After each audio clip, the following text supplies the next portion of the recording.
Right. So, like last time we spoke to each other, right? We learned how to evaluate theories. You should have seen these slides. They should not be new to you because they're all posted on the internet. I'm going to skip ahead through the slides and hit some important points to you, right? I might point out there might be a very obvious exam question or two that jumps out of the screen at me that you might want to write down. So, the basic idea of the classical school of criminology, right, and deterrence theory more broadly is basically just that crime is a choice that people make, right? We can solve crime very easily, choose not to commit it. Just like anything else in life, right? If you don't like to eat Brussels sprouts, it's really easy to not eat Brussels sprouts, right? If they're on the plate in front of you, don't eat them. Same thing with crime. The whole basic premise of the theory, right? People choose to obey or violate the law based on the risk of pain versus the potential pleasure derived from the act. In general, when we think about crime, right, what are crimes that people just don't commit anymore? What's an example of something that people just don't really do? When was the last time you heard of someone walking into a bank with a gun and robbing a bank? Why don't people do that anymore?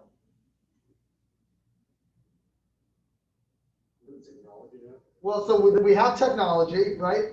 Something tells me the criminals of old were not necessarily the most tech-savvy people, though, right?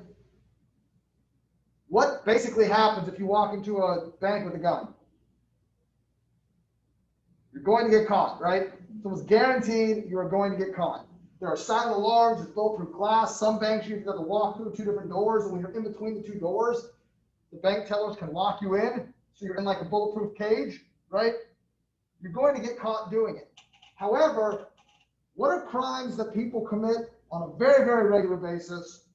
They have before, and they probably will into the future. Drinking and driving, stealing, underage drinking, right? Let's make it real relevant to the people in this room, right? Why is it that underage drinking, we haven't been able to stop? Go ahead. So many kids can get away with it. Because you can get away with it. Deterrence theory would say the pleasure you get from underage drinking is way better than the risk. Probabilistically, right? I'm not saying anyone in this room underage drinks, and I'm certainly not condoning it, right? But probabilistically, the vast majority of people who drink underage do not get caught their very first time drinking underage. If they get caught at all, it's usually like their 100th time doing it. Also, and again, I'm not condoning drunk driving, right? But it's a good example of a crime also. The vast majority of people who get arrested for drunk driving, it wasn't like the first time they ever got behind the wheel of a car, they got pulled over and got charged with DUI. In fact, you guys probably all have friends that have made some comment like, I'm really good at drunk driving, right? Not because they are really good at it, but they didn't get caught and they didn't hit anything. Because we're raised to think, kind of like in Mean Girls, don't have sex or you get pregnant and die. Don't drink and drive, you won't get pregnant, but you'll get in a car accident and kill somebody, right? And then what happens when you don't? You kind of are socialized and think, wow, I must be good at this, right? And again, I am not condoning that behavior. I'm not encouraging you to go out and drink and drive, but there's not a lot of pain associated with that behavior. More pain equals less crime, less pain equals more crime, right? If you don't get caught for something, you're not going to do it. If you get caught, you're not going to do it again. If professors don't use turnitin.com, are you more tempted, and I'm not asking for a confession, but aren't you more tempted to potentially flirt with the lines of plagiarizing than a professor that uses Turnitin? Probably because the risk of getting caught with Turnitin is significantly greater. This calculation is based on your own experience, knowledge, and awareness of the punishments also.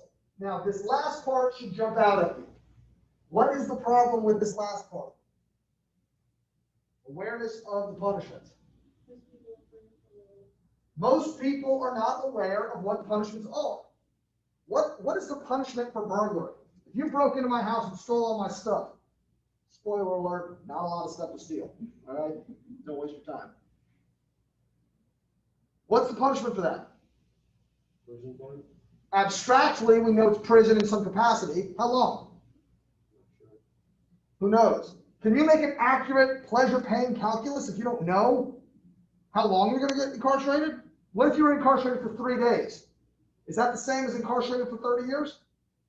Not at all, right?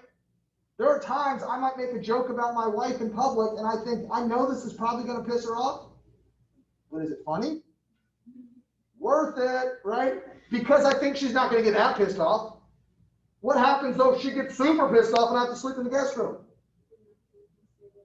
I'm probably not going to make that joke again unless it's a new audience and I think it was really funny. Then I'll just be like, all right, well, let me get the guest room ready. So an uncertain punishment does not allow for this proper calculation, and for a lot of us, we don't really know what the punishments are. So to prevent crime, the law must provide reasonable penalties that are applied in a reasonable fashion. Law is deterrence, not revenge, according to deterrence theory. This is something that people find to be somewhat unsatisfying, right? On its face, we love the idea of law being deterrence, right? We don't want revenge because revenge is a bad word. We don't like revenge as a society, if you ask us. In reality, though, don't we kind of like revenge as a society? Again, not condoning behavior, not encouraging this kind of behavior, not saying that this is okay. What are the odds that Brock Turner is ever going to rape anybody again? Probabilistically, very, very low, right? So that means the law functioned the way it should. So are we all pumped that he only got 3 months in jail? No. Why not? Harsh enough. It wasn't harsh, but the law is deterrence. He's not going to do it again. Problem solved. Wouldn't you argue that because he wasn't penalized for close and probably did do it again? So you could make that argument, right? But let's say I walked into my house, right? And I found my wife in bed with Channing Tatum, right? After I high-fived and said, yeah, baby, you're hot, look at you, right?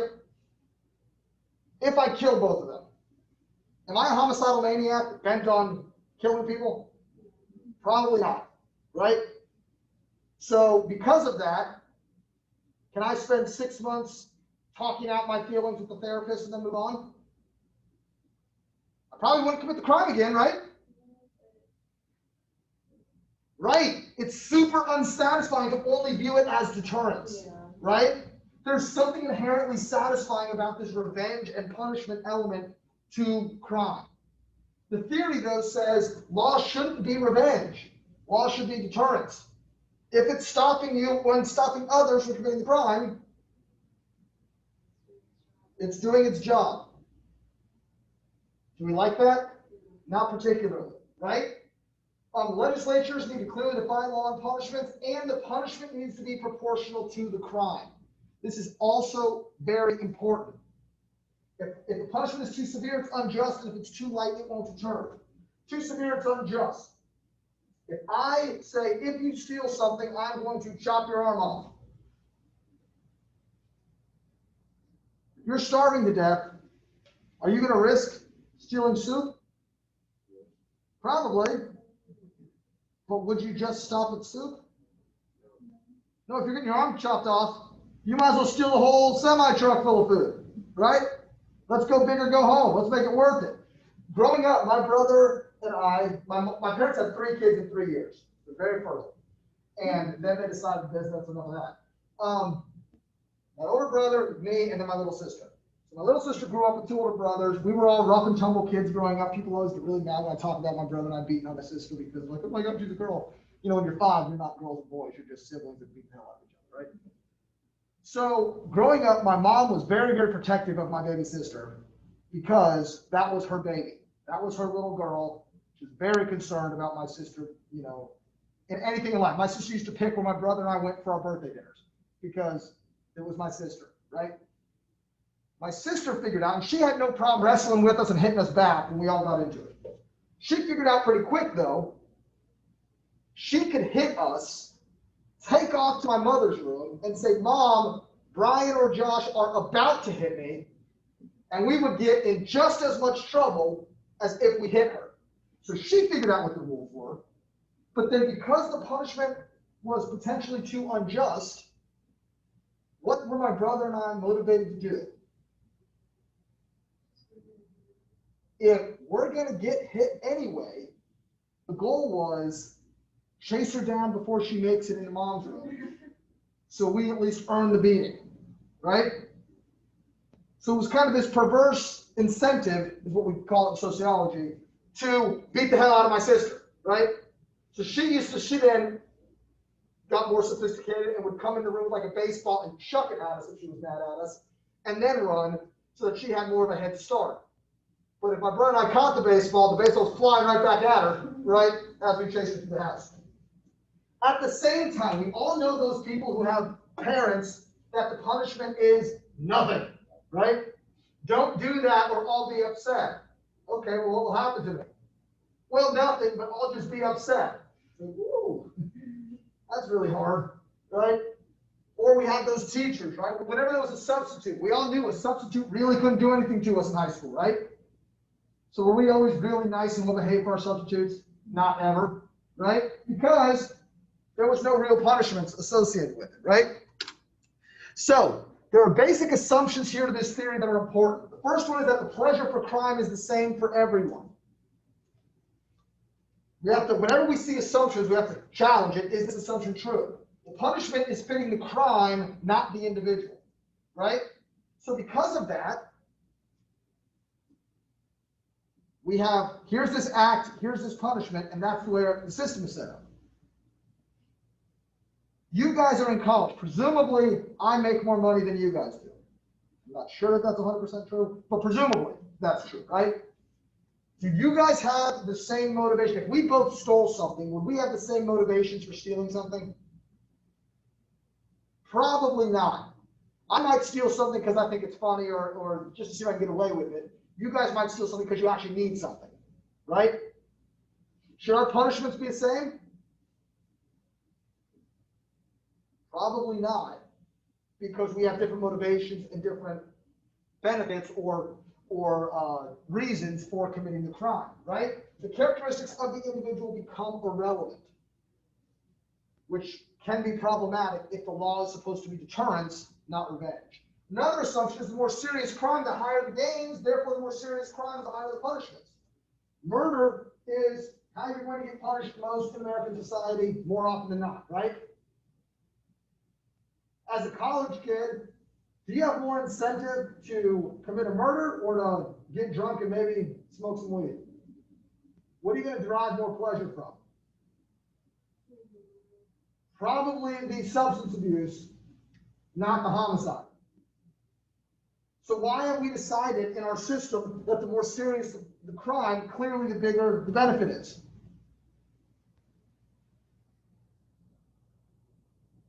There's no real logic behind that either, is there? So the theory doesn't rest on severity alone either. There's celerity, which is the punishment must be swift, and certainty. So swift punishment, the association between crime and punishment needs to be close, right? If I walked into the house and find my remote control chewed up by my dog, which happened once, can I yell at my dog and beat my dog for chewing up the remote? I mean, I can. Is it going to do anything? The dog's going to have no clue what the hell she's getting smacked for, right? Because she just thinks, Daddy's home, I'm so excited, let me give you kisses. Oh my God, why am I getting smacked, right? Because there's too much time between the act and punishment, right? Certainty, though, also matters. The punishment has to happen. And this is actually viewed as more important even than severity of the punishment, is the fact that you have potential to get punished, right?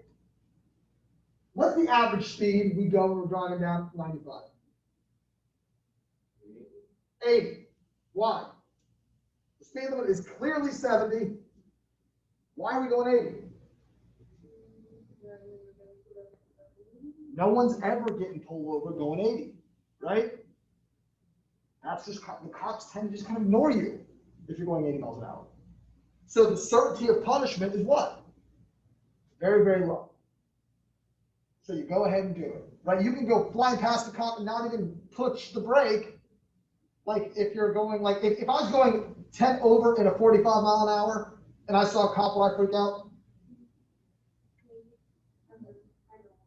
If you're going 55 and a 45, you're fine with it?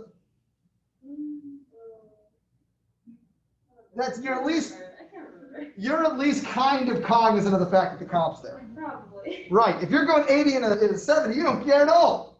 You're just driving along, right? Cruise is set, rocking out to Taylor Swift, right? And I'm assuming, I don't know what y'all listen to. But maybe Cardi B. No? We don't like WAP? That's the song of my life. So certainty matters even more than severity. So there's two different types of deterrence that people talk about when they talk about deterrence. And this is one of those things that's very, very important, because otherwise we end up talking well past each other when we're talking about deterrence, right? Specific deterrence and general deterrence. These are, by the way, beautiful exam questions, right? They're like a hypothetical situation, like Josh gets pulled over for driving. There's some sort of scenario like that. Wouldn't that be fun? Specific deterrence means the individual who is caught and punished won't commit the crime again. So I watch my brother hit my sister, and then my mother pull out the wooden spoon and spank him. Did y'all get hit with wooden spoons growing up? One of you. That's why you're well behaved. Not the rest of you people. My brother gets hit with the wooden spoon. My brother says, I'm not going to hit my sister anymore. That is specific deterrence. General deterrence is me seeing my brother get punished and saying that doesn't look fun, not doing that, and then not doing the act, right? So general deterrence is offenders' punishment serves as an example to those in the general public who have not committed the crime to deter their behavior. You hear all the time this quote, right? The death penalty has no deterrent or no deterrence at all, right? There's no deterrent effect of the death penalty. You heard that before? What are they talking about? Which type?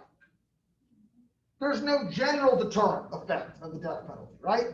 It turns out there's perfect specific deterrence.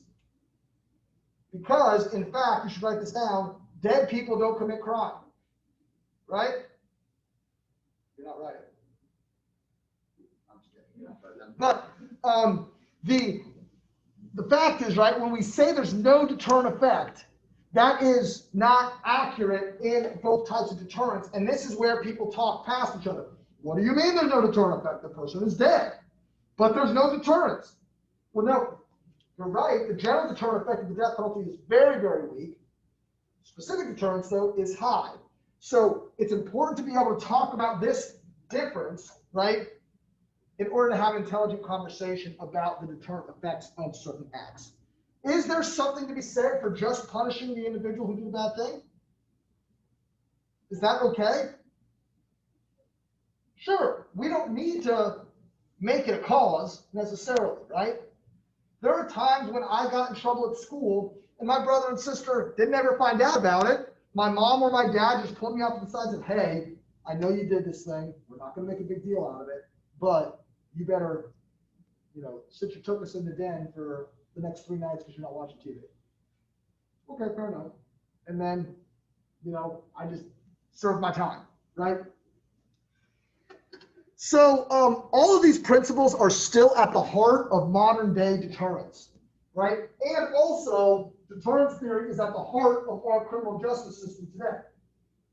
As an American society, we love the idea of deterrence theory because we love the idea that crime is a choice that people make. Why? Why do we like that?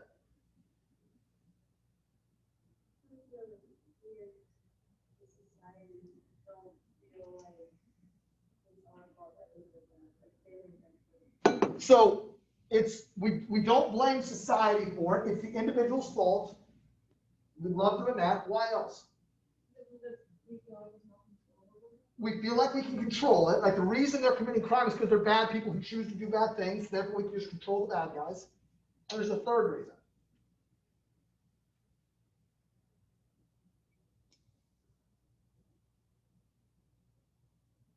Are we criminals then? No, we can very easily just choose not to be criminals. So we'll never become bad guys because we can just choose not to be bad guys, right? I would never rape somebody because I'm not an asshole, right? Therefore, problem solved. And so we love this idea, right, of deterrence as a whole. The policy implications here, and this is particularly relevant in our society today, tougher sanctions, more police, and increased certainty of convictions and sentencing. Why do we want more police for deterrence theory? Go ahead. Because then people are more likely to be caught if there's no police around. People are more likely to get caught if there's more police around, therefore increasing which of the three variables of deterrence theory? Is it the severity of the punishment? No. It's the certainty, right? Much more likely to get caught, or there's much more certainty in some sort of punishment being inflicted. Even if it's not necessarily the right punishment, at least there's some punishment that's happening, right? And so we like more police. Now, with this being said, right, we're going to take a quick tangent from our regularly scheduled programming to talk about this idea more broadly. Whenever people say they want to get tough on crime, more police tends to be one of the areas that they pursue. However, much like every other industry, if you look at police in a strict kind of business sense, law enforcement is still dependent on the economy, right? What funds police departments? So federal money, tax dollars, there's state taxes also that fund local police, our property taxes, or how, in Florida at least, how our county governments get money to fund the sheriff's department, right? In economic downturns, if people start selling their houses or getting foreclosed on, the county is not collecting as much money in property taxes. If people lose their jobs, they're not paying money in federal taxes, right? Police departments are told we have to cut funding. What are the ways that you can cut funding in police departments? Good. Cut the training. What else can you do? Lay off police. You can lay off police. What's the problem with laying off police? There's less police to fight crime. So there's less police to fight crime. It's not particularly popular. Also, there's police are unionized, right? So it can be fairly difficult to do that. Can you get rid of their guns and their bullets? No. Can you get rid of their cars? Say, we're going to switch to Teslas. We want hybrids? Not really, right? So training is the easiest thing to cut. I don't know how many of you watched football week 0, technically of football. BYU played the Navy. Navy Academy. BYU won 55-3. After the game, they interviewed the Navy coach and said, hey, what the hell happened? And he said, I was so worried about protecting my team from COVID that we didn't have any real contact practices or tackle each other.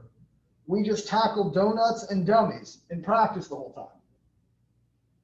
And if you watched the game, you watched as the Navy defense bounced off the BYU players who actually practiced tackling each other during the offseason.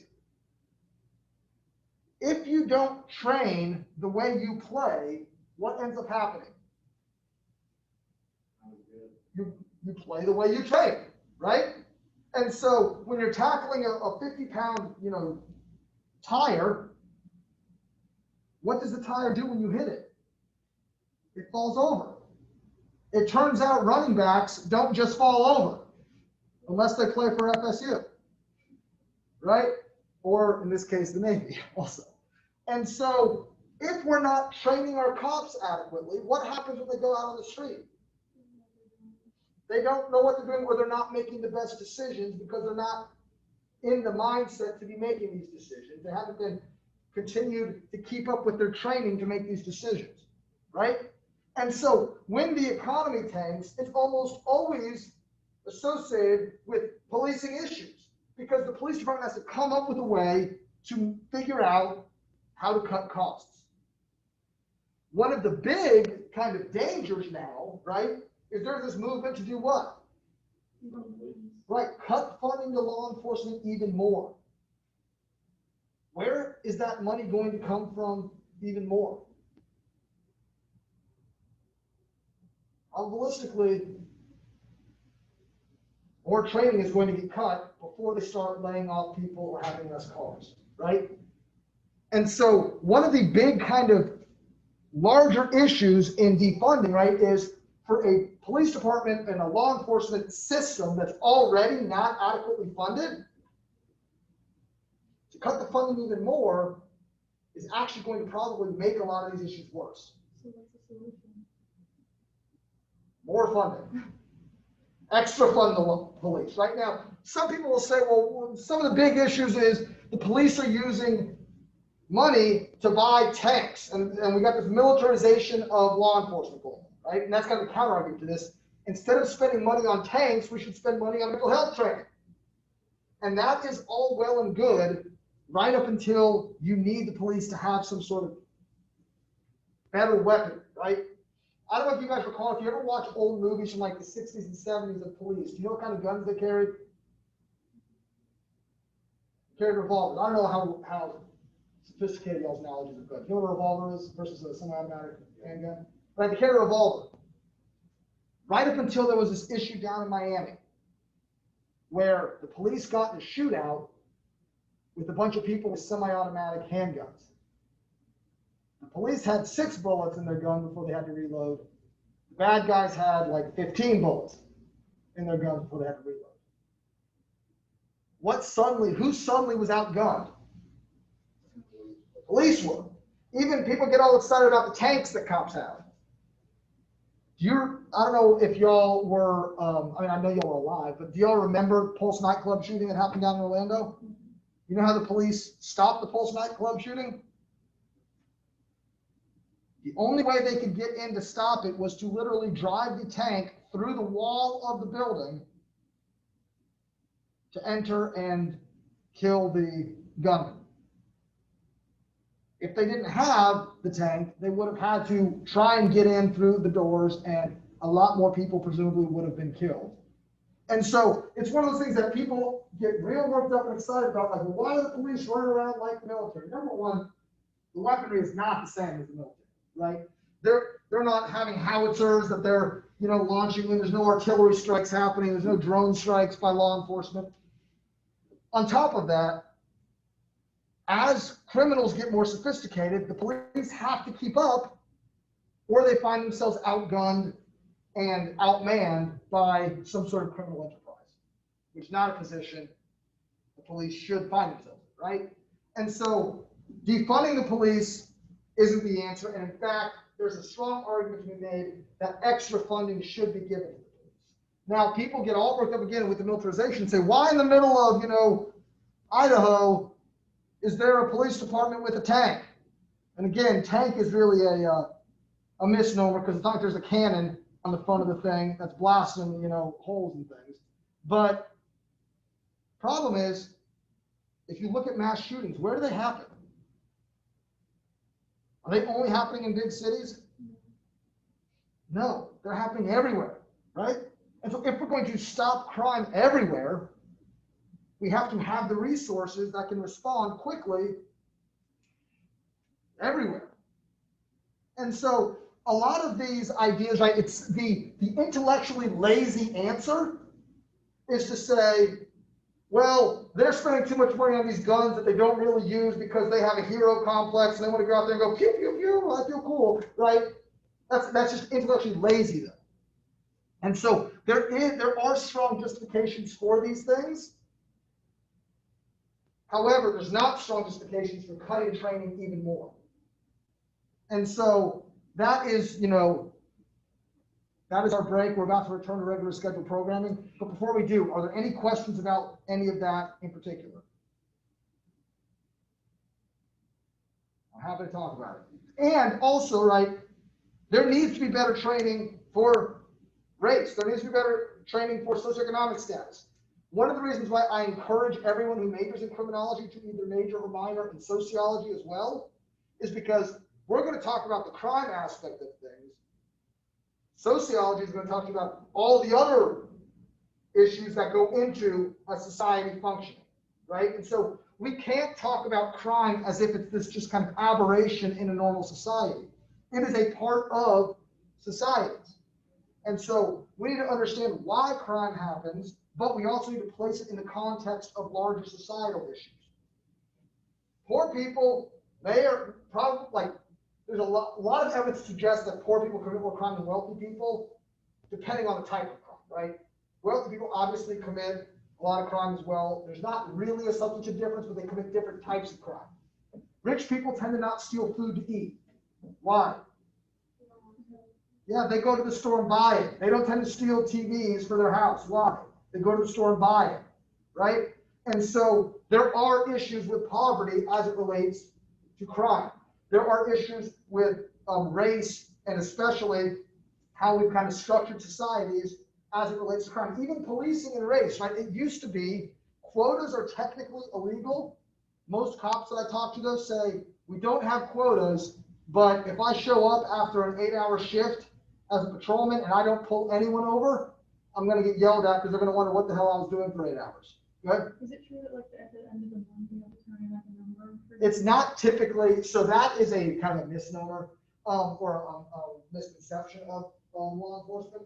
Typically, it's at the end of every shift, they have to justify what they did.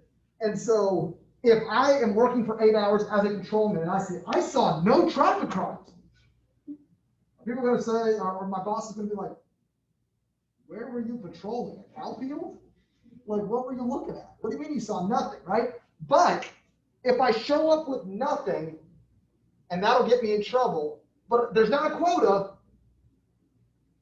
isn't there kind of a quota, right? We might not call it that. And if you know there are guaranteed areas that you can make a quick arrest or find more issues, and you're getting toward the end of your shift and you need to make a quick stop, are you going to go looking for it?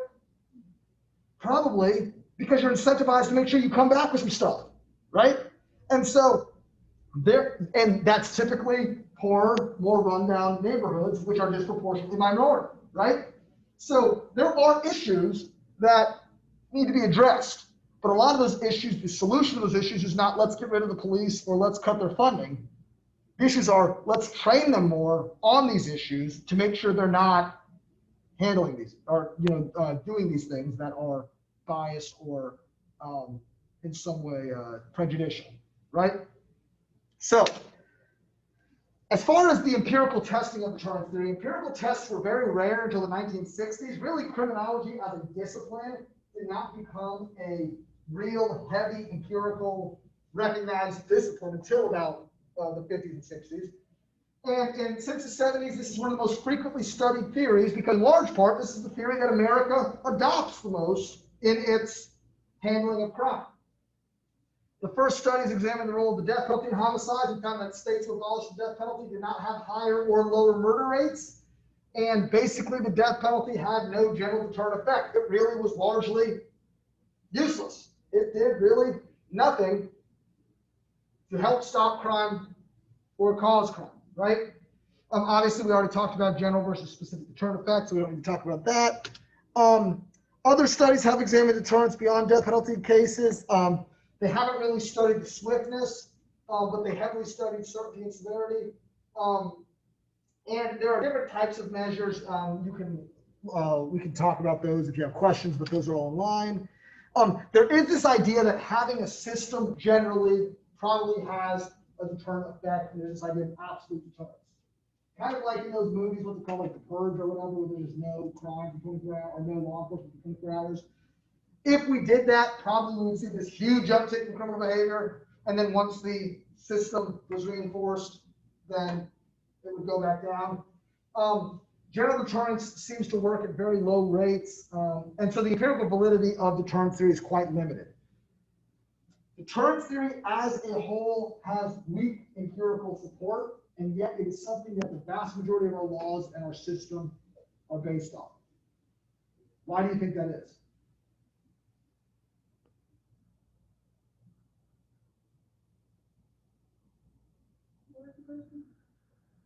Despite the fact that there's limited support for the theory, why is our whole system more or less based off of this kind of theoretical approach?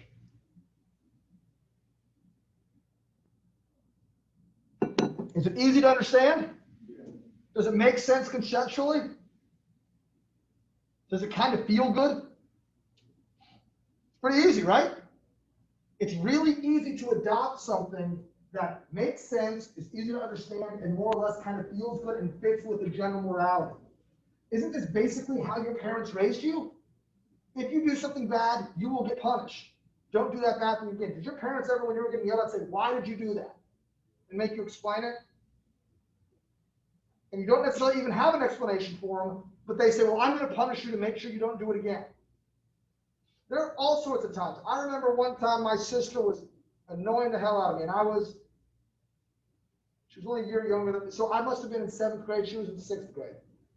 We went to different campuses then, because at least in Florida, 6th grade at my school was still elementary school, 7th grade was middle school. She was annoying me. I had a glass of juice, Twister, strawberry kiwi, in case you want to get really set the scene. We just made Eggo waffles. Remember like yesterday? She annoyed me, and like I was walking to the table with my cup of juice and my waffles, and she bumped me, and I spilled a little bit of juice on my waffles. I said, hey, WTF, you made me spill juice on my waffles. She goes, who cares? It's just juice. And I said, oh, okay, and shut the whole cup of juice in her face. And said, it's just juice. As the juice left the cup, I felt this just pressure and weight lift off of me. Like all was right in the world. Right up until my mother turned the corner. And the weight of the world came crashing down on me in the form of her hand.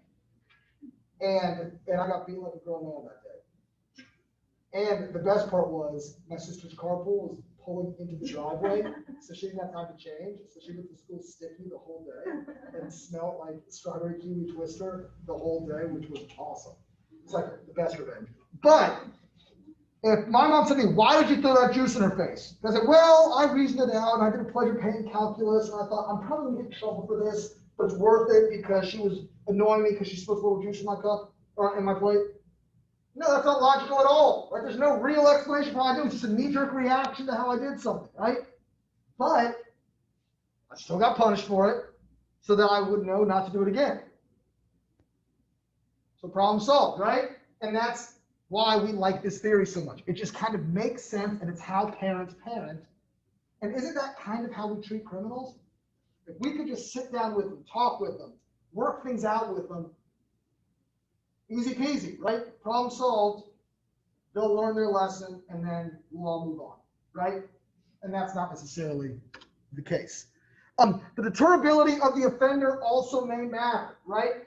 Ignoring all this, risk sensitivity may play a role. These are all things that will be under exam, but you can hear about those online. Offenders who try and hide their identity, choose secluded places for deviance, right? Assess risk as higher, and their likelihood of getting caught is lower, so they might continue to offend, right? Some of you, I'm not asking for any confessions, but maybe you guys used to go out in fields or some places where a lot of parents were when you guys maybe would drink underage in high school, right? You didn't want to drink at home where all the parents were, so you'd figure out places to go do it that were out in the middle of nowhere where you were probably not going to get caught doing it. And so because of that, right, your likelihood of getting caught was significantly lower than if you were like, yeah, I'm going to play slap the bag at home with my parents, right? And they're going to see you. There's also an experiential effect, and this is also important. The more frequent the deviant act, the less likely deterrence will work. And we already kind of talked about this to an extent. The more you do it, the better you think you are at it, even if you're not that great. It could just be, right? The only way you get caught for a DUI is if what happens? If the police see you driving drunk or you hit something.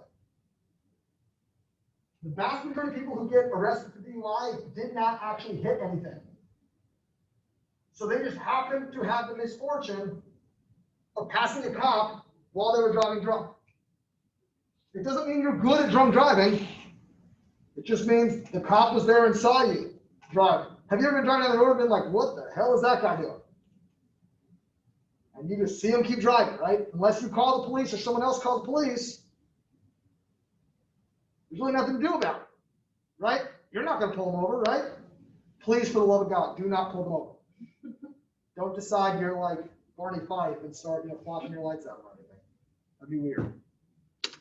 So don't worry about this. Actually, I want to talk about informal deterrence for a second, right? People have tried to extend deterrence theory into this idea of informal deterrence, which basically argues that actual or anticipated social sanctions might stop you from committing crime. So if I got arrested for anything, my wife would be pissed. Number one, because we'd have to get a lawyer, and she would say, like she does whenever I get a speeding ticket, that's money you could have spent on me. And so that'll be issue number one. Number two, it's embarrassing to have to say, yeah, my husband got arrested. Sorry, can't go to that party. We have a court date, right?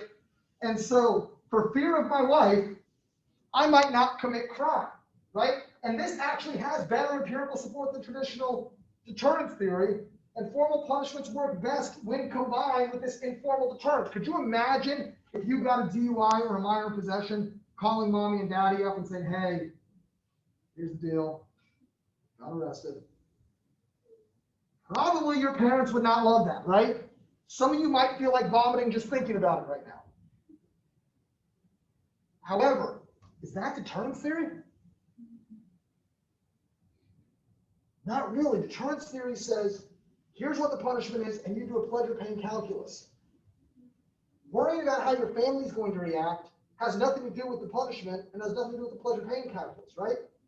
This is a very different theory that we'll talk about in a couple weeks, but we've strayed from deterrence theory now. And so what you'll find is, especially with theories that suffer from fairly weak empirical support, they'll throw in actual or anticipated social sanctions, which is another kind of phrase for peer association or delinquent peers or conforming peers, because it is one of the strongest predictors of crime. So they throw that in with it to be like, all right, well, this didn't work, but if we throw in delinquent peers, it works. Look at that, right? And so you'll see that kind of happen throughout our study of crime. So rational choice theory, I'll talk to you about very, very quickly. It's basically the same idea as deterrence theory, except for the fact that deterrence theory is focused on the punishment, right? So the punishment is harsh, sufficiently harsh, but not too harsh. You won't commit the act. Rational choice focuses on the actual act itself. More or less, same thing though, weighing the cost benefit of the actual act. This is effort or reward versus severity of the punishment or cost. And it assumes a rational element of criminals that they are choosing to commit this act. And that is basically all we're going to have time for. You can see all this online. There are some fun, when we talk about routine activities theory next week, we'll talk about the policy implications and how these all relate to routine activities theory, rational choice theory, and deterrence theory. Watch this video, it's hilarious. All right, you're welcome. So I'm going to stop sharing, I'm going to end this video, and